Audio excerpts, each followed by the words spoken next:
Why fans believe Tommy, played by Billy Bob Thornton, is leaving Landman. Billy Bob Thornton's departure from the Paramount Plus series Landman, which has had a strong second season thus far, has been the subject of rumors. Thornton's character underwent a number of significant changes in the most recent episode. Some viewers have questioned whether he is truly leaving the series as a result of this. What to anticipate from his character is broken down below. Will Tommy, played by Billy Bob Thornton, be leaving Landman in Season 2? Rumor has it that Tommy, played by Billy Bob Thornton, will be leaving Landman. But these assertions are untrue. Tommy is still a major character in the plot, and Thornton is still one of the main players on the show. As of right now, there are no signs that he will be quitting the series. Rather, it appears that Tommy's job has changed since the events of Landman Season 2 Episode 8. Because of this, any rumors regarding Billy Bob Thornton leaving Landman should be regarded as such and should be regarded with caution. In Landman Season 2 Episode 8, there were a number of important happenings. Tommy was at the core of one of the episode's numerous developing plot points. In the most recent episode, Handsome Touched Me, Tommy hires Cooper Norris, Jacob Laughlin, his son, to be MTEX Oil's new landman. This represents a significant change in duties. In the past, Tommy was in charge of handling emergencies in the Permian Basin. Cooper will take on that responsibility going forward. Tommy makes this choice after realizing that managing the business and acting as its landman will make it impossible for him to carry out either duty successfully. During a lunch meeting at the Patch Cafe, he approaches Cooper, and his son accepts the position. Now that this shift has begun, future episodes of the show are probably going to explore new Cooper-centered stories. How much would you be willing to lose before winning? In this episode, the women of Landman appear to be asking themselves that question. And it's a major burden for them. They are paying close attention to the cost-benefit analysis that is being calculated there in front of them. And Tommy Norris, Billy Bob Thornton, finds that intensity a little frightening.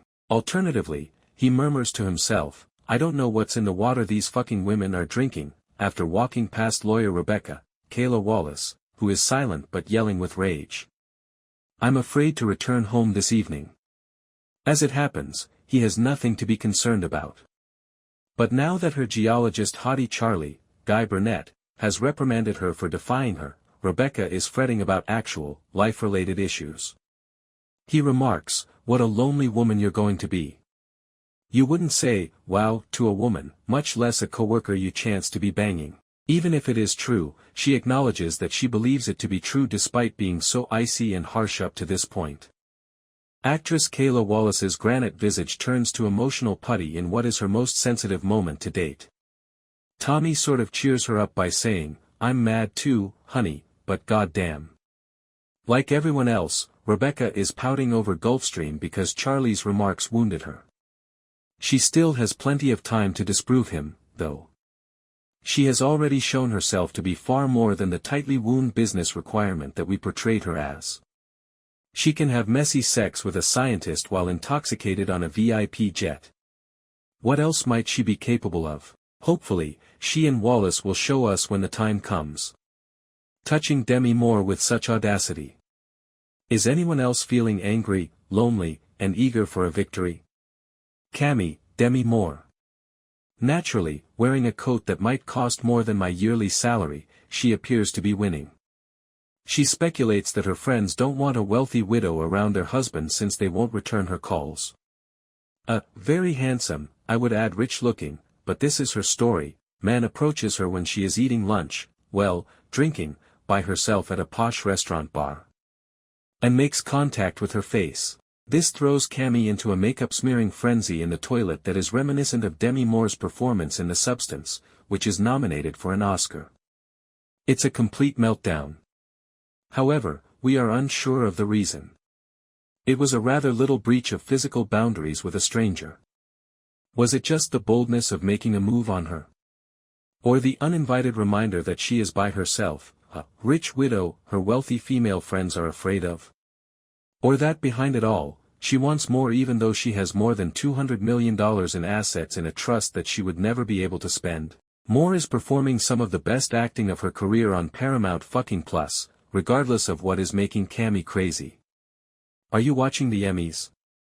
In a discussion with Tommy, Rebecca, and the attractive geologist who betrays Rebecca, Cammy thus demonstrates her authority. In order to satisfy the insurance company, the geologist is purportedly come to dissuade Cammy from the $400 million drill. Because, well, the likelihood that they will locate the gas they are attempting to dig into is only 10%. There is a 90% likelihood that MTEX Oil will lose $400 million, at which point the insurance company lawsuit will appear favorable. However, handsome geologist does his whole geology thing, rhapsodizing about the trillions that wait for them if they can locate them beneath the ocean's surface. So she decides to drill, baby, drill. She will not be remembered as merely the wealthy widow. Even her ex-husband Monty, remember when John Hamm was on this show, wouldn't touch the bets she's ready to make. She corrects Tommy when he suggests that she could just sell and spend the day by the pool with Cabana guys. Cammy declares, I don't want Cabana boys. I want to be successful. Please get that for me. Tommy is disappointed to hear this motivational speech. Because it implies that if MTEX fails, he would most likely lose his job. Thus, he practically goes straight to El Jeef behind his boss's back. Galino, Andy Garcia, a cartel leader and venture capitalist, hopes that after he informs him that the loan to MTEX is unlikely to be repaid, Galino would terminate the investment. However, Galino promises Tommy that he will not renege on his agreement with Cammy. More importantly, royalties guarantee that the debt will be repaid. Cammy will fall by herself if she does. Perhaps she won't, though. In any case, Tommy accurately pinpoints the instinct that led her to make an apparently careless business choice. Tommy says, it's called wildcatting. Drilling based on intuition. I'm dreaming it up. Let it go. As I mentioned, Tommy doesn't need to be concerned. Because his girlfriend, the unrelentingly hopeful Angela, Ollie Larder, never fails to win. She and her daughter Ainsley gather the seniors and their nurse to go to the casino as part of her volunteer work at the retirement facility. How did this employment begin, anyway? Tommy, who has promised Saturday sex, in exchange, brings $10,000 in cash with them. While traveling, Angela makes time to give Margaret, Deidre Chanel, the nurse, a makeover. She cuts the hospital scrubs into a crop top from a Y2K era and smudges on eyeliner.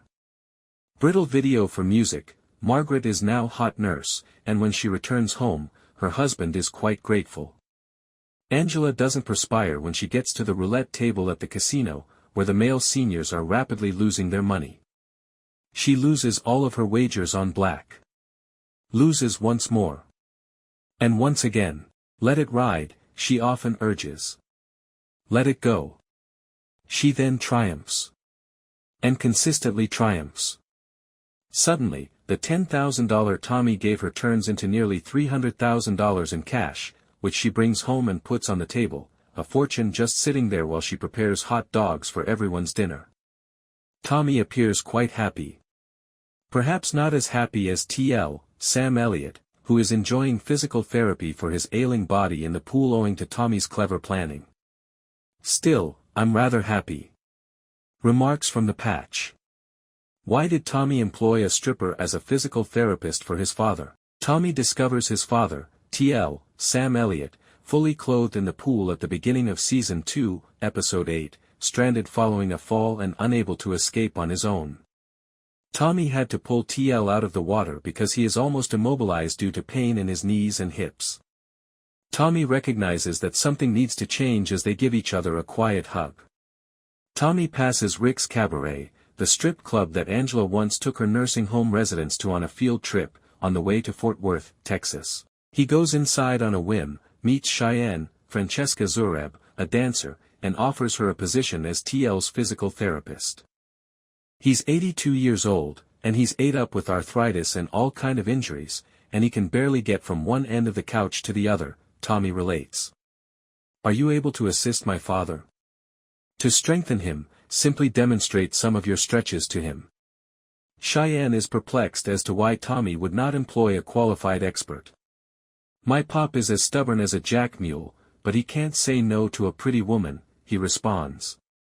Tommy returns home from work to discover his father back in the pool, this time floating calmly in his physical therapist's arms. Later that day, Cheyenne shows up for her first session with TL.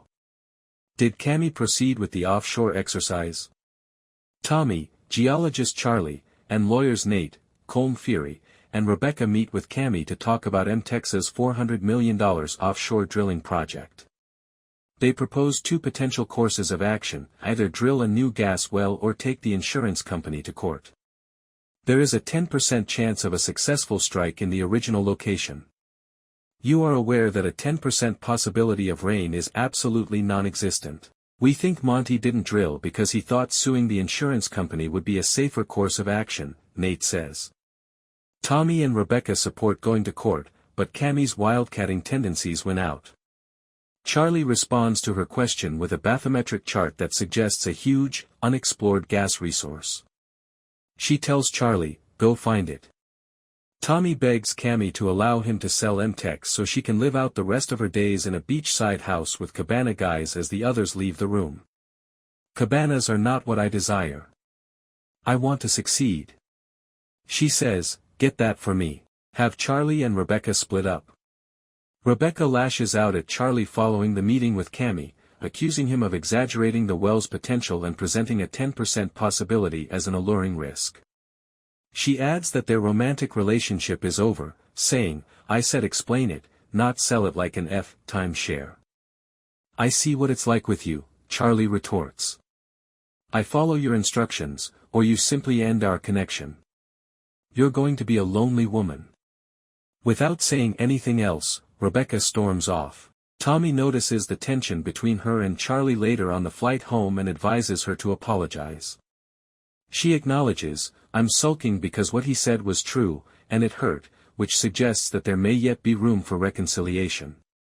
What will Angela do with her earnings at the casino? Angela takes the patients of the nursing home on a field trip to a casino while Tommy is away on business. She shows that she is a card shark by winning over $300,000 from the roulette and craps tables. Later, Tommy is amazed by her riches and inquires about her plans. In an apparent attempt to start a conversation about a new Fort Worth home or the engagement ring she has been pressuring him about all season, Angela turns the question back on him.